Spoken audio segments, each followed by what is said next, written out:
ओम शांति, ओम शांति, ओम शांति। मेरा बाबा, प्यारा बाबा, मीठा बाबा, शुक्रिया बाबा।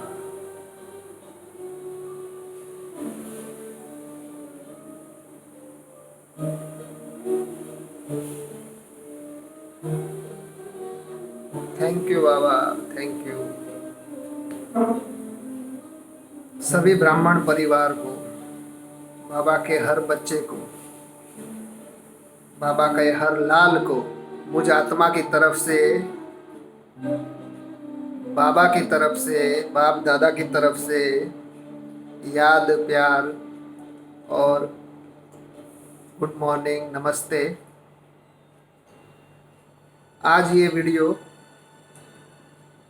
दो टॉपिक पे बहुत शॉर्ट वीडियो बनाएंगे, थोड़े ही 10-15 मिनट का, कि 16 कला संपूर्ण और आत्मा, आत्मा का जो बाबा बोलते हैं, आत्मा समझना है, आत्मा का रट्टा नहीं लगाना है, इस टॉपिक पे बन रहा है। तो 16 कला संपूर्ण, बाबा कहते हैं कि 16 कला संपूर्ण। 16 कला संपूर्ण क्या है? तो कई आत्माएं 16 कला संपूर्ण को अच्छी रीति समझ नहीं पाएंगी। वो समझते हैं 16 कला है तो 50 कला होगी, 100 कला होगी। तो 16 कला ही क्यों बाबा ने बोला? 17 कला नहीं बोला, 80 कला नहीं बोला, 100 कला नहीं बोला, 50 कला नहीं बोला, 16 कला ही क्यों बोला? 14 कला, 15 कला ये है नीचे, परंतु 16 कला के बाद 17 कला, 18 कला, 50 कला, 80 कला क्यों नहीं बोला? तो 16 कला संपूर्ण का जो अर्थ है वो अर्थ सहित है। 16 कला संपूर्ण माना 100%। 100 को 16 कला कहा जाता है, 100% को। कैसे? कि जैसे हम किसी से बात करते हैं तो क्या कहते हैं कि इसकी बात 16 आना सच है। क्या कहते हैं? 16 आना सच। माना जब 16 आने मिल जाते हैं तो 100 पैसा बन जाता है, 1 रुपया पूरा बन जाता है, ऐसे राउंड बन जाता है रुपये का। तो 16 आने को मिलाया जाता है तो 1 रुपया बनता है। कैसे? कि पहले जो करेंसी थी वो आने में थी, आने में यूज़ करते थे। 1 आना, 2 आना, 3 आना, 4 आना। तो 4 आना किसको कहा जाता है? किसको कहा जाता था 4 आना? 4 आना 25 पैसे को कहा जाता था। फिर 50 पैसे को 8 आना कहा जाता था। 4 आना, 8 आना। और जब 16 आना इकट्ठे हो जाते थे तो 1 रुपया बन जाता था। 100 पैसे को 16 आना माना 100 पैसा। तो 4 आना माना 25 पैसा, 8 आना माना 50 पैसा, माना आधी कला, और 16 आना माना पूरी कला, 100 पूरा। तो कहते हैं जिसकी बात 16 आना सच है तो उसको कहा जाता है कि मतलब 100% इसकी बात सच है, उसको 16 आना सच कहा जाता है। तो इसलिए बाबा कहता है कि 16 कला संपूर्ण माना 100%। 100% को ही 16 आना कहा जाता है। अगर कोई कहता है कि 16 कला जो है वो अधूरा है, 100 कला होनी चाहिए, तो यहाँ पे बाबा का जो भाव है 16 कला संपूर्ण कहने का, वो भाव को समझो कि 16 कला माना 100% होता है। श्री कृष्ण को 16 कला संपूर्ण कहते हैं। तो जब ब्रह्मा से विष्णु बन जाता है तब वो 16 कला संपूर्ण कहे जाते हैं। तो सभी को समझ में आ गया होगा कि 16 कला संपूर्ण क्या है। तो कोई अगर ये कहता है कि 16 कला संपूर्ण माना अधूरी अवस्था है तो वो अपनी बुद्धि अनुसार समझ नहीं पाया कि 16 कला संपूर्ण बाबा कहते माना 100% बनना कहते हैं बाबा, उसी को 16 कला संपूर्ण कहा जाता है।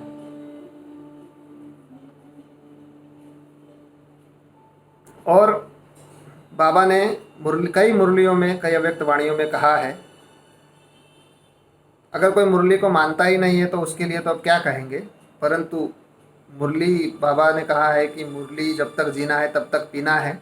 माना मुरली में जो ज्ञान है, ब्रह्मा भोजन है बेहद का, उस ब्रह्मा भोजन को जब तक जीना है तब तक पीना है।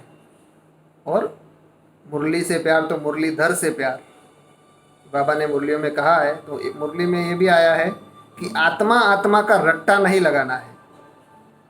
बाबा ने कई मुरलियों में, साकार वाणियों में बोला था कि मैं आत्मा हूँ, मैं आत्मा हूँ, ऐसा रट्टा नहीं लगाना है, ना ही दूसरे को तुम आत्मा हो, तुम आत्मा हो, तुम आत्मा हो कहने का रट्टा लगाने का जरूरत नहीं है। अपने को आत्मा समझना है, ये बोला बाबा ने। कहीं पे भी ये नहीं बोला कि आत्मा आत्मा बोलना शुरू कर दो सबको। समझने से वाइब्रेशन बनता है, वृत्ति से वाइब्रेशन फैलता है,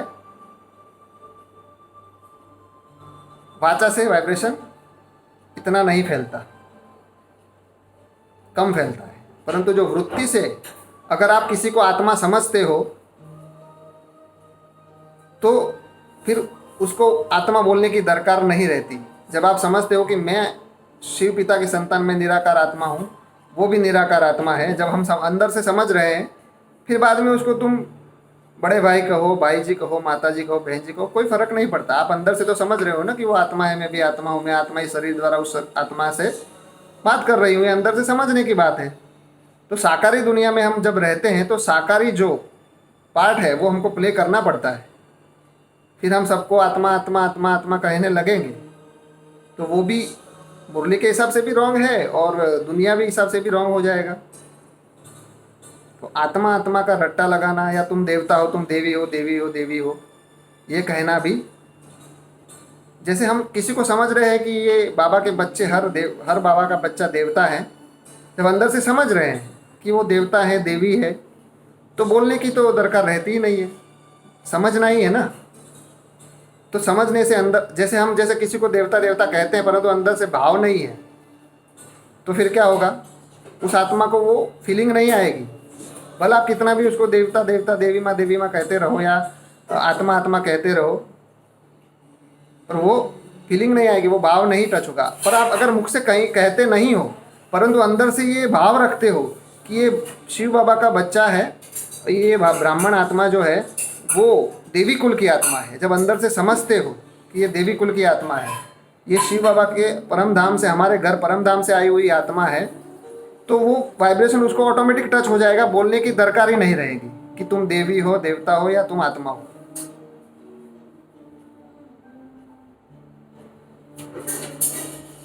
तो इसलिए बाबा बोलते थे कि आत्मा आत्मा का रट्टा नहीं लगाना है, या तुम देवता हो, देवता हो, तुम देवी देव हो, ऐसा कहने का दरकार नहीं है। अंदर से समझो, अंदर से समझ, वृत्ति से वाइब्रेशन फैलता है। जब आपकी वृत्ति अंदर से ये होगी कि ये देवी, ये देवता है, ये देवी कुल की आत्मा है, तो ऑटोमेटिक उस आत्मा को वो टच होगा। तो यहाँ पे मुख से देवी देवी या देवता देवता या आत्मा आत्मा या बोलने की दरकार नहीं रहती है। तो ये बाबा के ही महावाक्य हैं, 16 कला संपूर्ण कहो, या आत्मा आत्मा का रट्टा नहीं लगाना, ये बाबा ने ही वाणियों में बताया है। अब जो कोई मुरली को नहीं मानता है तो वो उसका तो हम कुछ नहीं कर सकते, क्योंकि क्या होता है, जो मुरली को नहीं मानते उसके लिए हम एक एग्जाम्पल रखेंगे कि मुरली में, जैसे लौकिक दुनिया में क्या होता है कि जैसे माता पिता होते हैं, वो माता पिता अपने बच्चे को पाल पोस कर जन्म देते हैं, पाल पोस कर बड़ा करते हैं, और जब बच्चा सब कुछ सीख जाता है, बड़ा हो जाता है, तो माता पिता को क्या कहने लगता है कि मुझे तुमसे ज़्यादा मुझ में समझ है, मुझे ज़्यादा समझ में आता है, आपको इतना समझ नहीं आता है। या कई बच्चे ऐसे भी होते हैं कि जो माता पिता को वृद्धाश्रम में भी रख के आ जाते हैं, अपने माता पिता को जिसने जन्म दिया, पाल पोस के बड़ा किया। तो वो ऐसे जो ऐसे बाहर की दुनिया में हुआ, तो जरूर हमारे 5000 साल का जो शूटिंग होता है वो 100 साल के संगम युग में होता है, तो जरूर संगम युग में भी ऐसा कुछ हुआ होगा, ऐसा शूटिंग किसी ने किया होगा, तभी तो बाहर की दुनिया में 5000 साल के ड्रामा में आया। शूटिंग में कोई चीज़ आती है तभी तो पिक्चर में आता है। तो यहाँ पे ब्राह्मणों की दुनिया में जो शूटिंग पीरियड 5000 साल का जो शूट होता है 100 साल के संगम युग में, उसमें ऐसा क्या हुआ कि ऐसा बाहर की दुनिया में लोग माँ बाप को ऐसे करने लगे। तो ब्राह्मणों की दुनिया में क्या हुआ कि जैसे 69 में तो ब्रह्मा बाबा ने शरीर छोड़ा, तो उसके बाद ब्रह्मा मुख से तो ब्राह्मण नहीं बने, परंतु मुरली से ब्राह्मण बने। हमने कोर्स किया, मुरली सुनना चालू किया, और मुरली से हम ब्राह्मण बने, क्योंकि मुरली ब्रह्मा मुख से निकले हुए ब्रह्मा भोजन है, वो बेहद का भोजन है, जो देवताओं को भी दुर्लभ कहा गया है। जो ब्रह्मा भोजन देवताओं को भी दुर्लभ है, वो क्या है, वो मुरली है, और वो भगवान के महावाक्य हैं जिसके द्वारा हमने जन्म लिया।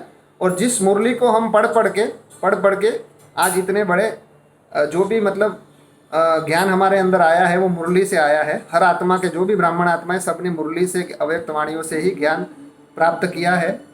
और मुरली ही हमारी माता है। जैसे भक्ति मार्ग में कहते हैं कि गीता गीता हमारी सबकी माई बाप है, गीता हमारी माता है। तो ब्राह्मणों की गीता क्या है? ब्राह्मणों की गीता है मुरली, साकार वाणी, अव्यक्त वाणी, वही तो ब्राह्मणों की गीता है। तो वो भी हमारी माता हो गई। तो जिस गीता माता द्वारा, जिस मुरली द्वारा हमने जन्म लिया, उस मुरली को ही लोग कहने लगे कि अब मुरली की दरकार नहीं है। उनको ऐसे लोगों पे हमको बहुत तरस आता है कि जो मुरली को कहते हैं कि अब मुरली में आटे में नमक मिसल सच्चाई है। अरे जिस मुरली से तुमने जन्म लिया, जिस मुरली से तुम इतने आगे बढ़े, अच्छा अगर तुम्हारे में पहले से ज्ञान था तो मुरली, जब आप ब्राह्मण बने, ब्रह्मा कुमार ब्रह्मा कुमारी बने, उससे पहले आपने क्यों ज्ञान नहीं सुनाया ये वाला? अगर आप मुरली से भी आगे वाला ज्ञान अगर आपके पास है तो पहले क्यों नहीं सुनाया? तो यही शूटिंग हो गया कि जिस माता पिता से, जिस मुरली से जन्म लिया, उसी मुरली को कहाँ छोड़ दिया कि अब उसकी दरकार नहीं है, क्योंकि बड़े हो गए, ज्ञानी हो गए, पंडित हो गए। तो बाबा ने बोला था मुरली से प्यार तो मुरलीधर से प्यार, जब तक जीना है तब तक पीना है। जो ब्रह्मा मुख से निकली है वाणी, उसी को ही मुरली कहा जाएगा। तो जितने भी बाबा के बच्चे ब्राह्मणों की दुनिया में अलग अलग अपने आप को डायरेक्टली और इनडायरेक्टली भगवान साबित करने की कोशिश करते हैं, तो वो है बाबा के बच्चे। उनके ऊपर हमको, हमारे अंदर उनके लिए बहुत शुभ भावना है, शुभ कामना है, इसलिए उनको ये कड़वी दवाई दे रहे हैं। ज़रूर उनको दवाई ये कड़वी लगेगी, परंतु हमारा भाव जो है उनके प्रति बहुत शुभ है कि उनको ये बात समझ में आ जाए कि मुरली ही जो है जिससे हमने जन्म लिया है, और उसको ही जब तक जीना है तब तक पीना है। जब तक हम ब्राह्मण हैं तब तक उसको पीते रहना है। मुरली ही हमारी माता पिता है। मुरली से प्यार तो मुरलीधर से प्यार। इसलिए जो भी अगर छोड़ चुके हैं तो इस बात पे ज़रा गौर करें कि जो भी ये मुरली के लिए बोलते हैं कि मुरली में आटे में नमक मिसल सच्चाई है, या मुरली पढ़ने की दरकार नहीं है, या अब मुरली छोड़ दो, तो वो आपको दुर्गति की ओर लेके जा रहे हैं। तो मुरली को तो कभी नहीं छोड़ना, क्योंकि वो भगवान की वाणी है, शिव परमात्मा के महावाक्य हैं। और वो तो परमात्मा को भी नकार दिया है। परमात्मा को कहते हैं कि आत्मा से परमात्मा कहने लग पड़ते हैं, कहते हैं कि तुम ही सब कुछ हो,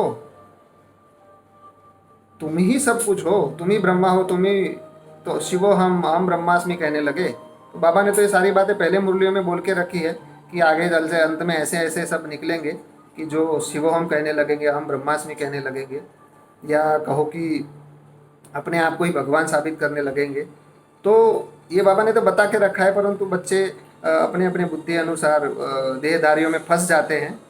तो वो भी ड्रामा है ना। जो अपना पुरुषार्थ, जिसने सबसे ज़्यादा भक्ति की है 63 जन्मों में, वही बाप के नज़दीक वाली आत्मा होती है, और वही भगवान को पहचान पाती है। फोटो में कोई में भी कोई का जो गायन है वो मुट्ठी भर आत्माओं का होता है। तो सभी भगवान को पहचानते हैं, परंतु जो चमत्कार से, साक्षात्कारों से पहचानेंगे वो तो फिर भीड़ में आने वाले हो जाएंगे। तो वो तो फिर उनकी पुरुषार्थ से नहीं पहचाना, परंतु जो ज्ञान के आधार से, जो वो प्यार, भगवान को प्यार, सच्चे दिल से प्यार करते, जो अंदर बाहर एक है, और प्यार के आधार से जो पहचानते हैं, वो सच्चे दिल वाले बच्चे हैं। और वही फोटो में कोई में भी कोई विरले जो साधारण रूप में आए हुए भगवान को पहचानते हैं। तो वही आदि में जो साधारण रूप में पार्ट प्ले हुआ था, आदि में क्या हुआ था कि दुनिया के लिए सारा बात लागू होता था, क्योंकि बाबा आया था तो आदि में जब प्रत्यक्षता हुई थी तो सारी दुनिया के, क्योंकि ब्राह्मण परिवार पूरा नहीं बना था, अब तो सारा ब्राह्मण परिवार बन चुका है। तो ब्राह्मण परिवार के अंदर सारी दुनिया की आत्माएं समाई हुई हैं। माना ये आधारभूत आत्माएं हैं सभी। बीज रूप आत्मा तो बीज तो एक ही कहेंगे। शिव निराकार जो है वो ब्रह्मा द्वारा बीज है। एक बीज होता है झाड़, एक झाड़ में एक ही बीज होता है, अनेक बीज नहीं होते। तो मनुष्य सृष्टि का जो झाड़ है उसका बीज है शिव निराकार, और वो प्रजापिता ब्रह्मा में प्रवेश करके अंकुरित करता है, और उसमें से जगत माता जगत पिता जो निकलते हैं। तो इसमें विस्तार में नहीं जाएंगे, परंतु इसमें भी बहुत गहरा प्रॉफिट है, कभी इसके बारे में डिस्कशन करेंगे। परंतु अभी इतना ही कहना चाहेंगे कि एक तो 16 कला संपूर्ण को समझो, आत्मा आत्मा का रट्टा, देवी देवता का जो रट्टा लगाते हैं उसको समझो। और तीसरी बात ये कहना चाहेंगे कि मुरली मुरली को जिस जिस माता पिता से हमने जन्म लिया, जिससे हम ब्राह्मण बने हैं, उसको जैसे शूटिंग ऐसा ना करो कि 5 साल के ड्रामा में हम जिससे जन्म ले, जिससे बड़े हुए, उसको ही जाके वृद्धाश्रम में रखा या उसको कहीं पे छोड़ दें कि अब तुम्हारी ज़रूरत नहीं है। तो मुरली से ज्ञान उठा के, मुरली से भी, ज्ञान सागर से भी अपने आप को, ज्ञान सागर ने एक बूंद दिया, एक चम्मच ज्ञान दिया और समझने लगे कि पूरा सागर हमारे इस चम्मच में आ गया है। तो ऐसा नहीं है। बाबा जो है वो ज्ञान का सागर है। अभी इतना ज्ञान दिया तो और भी, वो तो ज्ञान का सागर, उसके पास ज्ञान की कोई कमी नहीं है, वो इतना ज्ञान ला के रख देगा। तो इसलिए बाबा बोले, अभी बाबा छत्तीसगढ़ रायपुर में बाबा आया है कि जैसे आदि में ब्राह्मणों की दुनिया में बात लागू नहीं होती थी, आदि में बाहर की दुनिया में लागू होती थी, क्योंकि ब्राह्मणों की दुनिया में वो ब्राह्मणों की दुनिया में उस टाइम लागू क्यों नहीं होती थी? वहाँ उस टाइम ब्राह्मण सारे नहीं थे, माने सारी आधारभूत आत्माएं नहीं थी। अभी सारी आधारभूत आत्माएं आ गई है, तो एक एक ब्राह्मण आत्मा में एक एक दुनिया समाई हुई है। तो सभी ब्राह्मण अभी बन चुके हैं, तो अभी सारी बातें ब्राह्मण दुनिया में लागू होती है। तो बाबा फिर से प्रत्यक्ष होता है और ब्राह्मणों के एग्ज़ाम लेता है, क्योंकि कोई बोलता है कि पहले से क्यों नहीं बताया कि बाबा ऐसे ऐसे आने वाला था। तो जब ब्रह्मा बाबा में आए थे तब भी नहीं बताया था कि मैं गुलजार दादी से पाठ शुरू होगा, आऊँगा, ऐसे नहीं बताया था, और आया, शुरू हो गए। और कई बोलते हैं कि बाबा नहीं आएगा, बाबा का पाठ पूरा हो चुका है। तो हम उनके लिए भी ये कहेंगे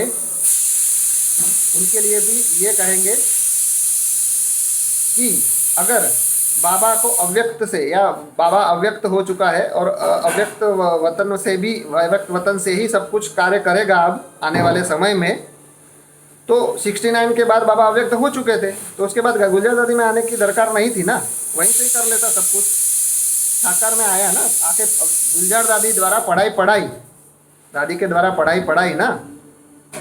तो कहने का भावार्थ हमारा ये है कि जब साकार में बाबा व्यक्त हो चुके थे, फिर भी गुलजार दादी का आधार लिया, वैसे अभी गुलजार दादी का रथ स्वस्थ नहीं है, तो तीसरा रथ लेना पड़े, क्योंकि दृष्टि का पाठ अभी बाकी है, घर घर में झंडा लहराना बाकी है, समस्त संसार को साक्षात्कार की लीला करवाना बाकी है, बाप की प्रत्यक्षता बाकी है। तो इस तीसरे तन द्वारा, ये जो बाबा ने तीसरा, पहला ब्रह्मा बाबा का, दूसरा गुलजार दादी का, और तीसरा रथ है जो रायपुर छत्तीसगढ़ में लिया है, उस रथ को प्रत्यक्ष अब हो चुके हैं। इतने दिन तो गुप्त थे, परंतु मार्च महीने से प्रत्यक्षता हुई है, और देखो प्रत्यक्षता होते ही चारों ओर दुनिया में हाहाकार, हलचल मच गई है। तो अभी समय बहुत नज़दीक है प्रत्यक्षता का। और बाबा जो सारे हमने वीडियो बनाए वो आप देख सकते हो, तो उसमें सारा आपको नॉलेज मिलेगा कि बाबा ने क्यों तीसरा रथ लिया है, और बाबा को क्यों तीसरा रथ लेना पड़ा, क्यों बाहर आना पड़ा मधुबन छोड़ के। तो ये सारी बातें ऑलरेडी बताई, तो आप सारे वीडियो देखेंगे तो पता चल जाएगा। बस इतना ही कहेंगे कि ये 3 बातों पे ज़रा आप मनन चिंतन मंथन करना कि ये भाई जो बता रहा है क्या सही है कि सही नहीं है, क्योंकि 3 बातें हमने आपको बताई। एक आत्मा का रट्टा, देवी हो, देवता हो या आत्मा हो वो। दूसरी बात 16 कला संपूर्ण, और तीसरा कि मुरली हमारी माता पिता है, जिसको हम खुद तो छोड़ चुके, दूसरे को भी छुड़वाते हैं। तो ये कितना बड़ा विकर्म बन जाएगा, ये खुद ही आत्मा समझे कि मुझ आत्मा में कितना विकर्म बन जाएगा। ठीक है, तो ठीक है, ड्रामा तो है, ड्रामा को पास्ट के लिए ड्रामा है, ना कि फ्यूचर के लिए ड्रामा है। ये भी हमने इसके ऊपर वीडियो बनाए, वो भी आप देख सकते हैं। तो बस इतना ही कह के हम ओम शांति करेंगे। सभी बाबा के बच्चों को, बाबा के लाड लो, और बाबा के प्यारों बच्चों को, अगर इस वीडियो से आपको थोड़ा सा कड़वापन नजर आया हो, तो हम यही कहेंगे कि दवा, जो करेला होता है वो कड़वा होता है और करेला गुणकारी होता है।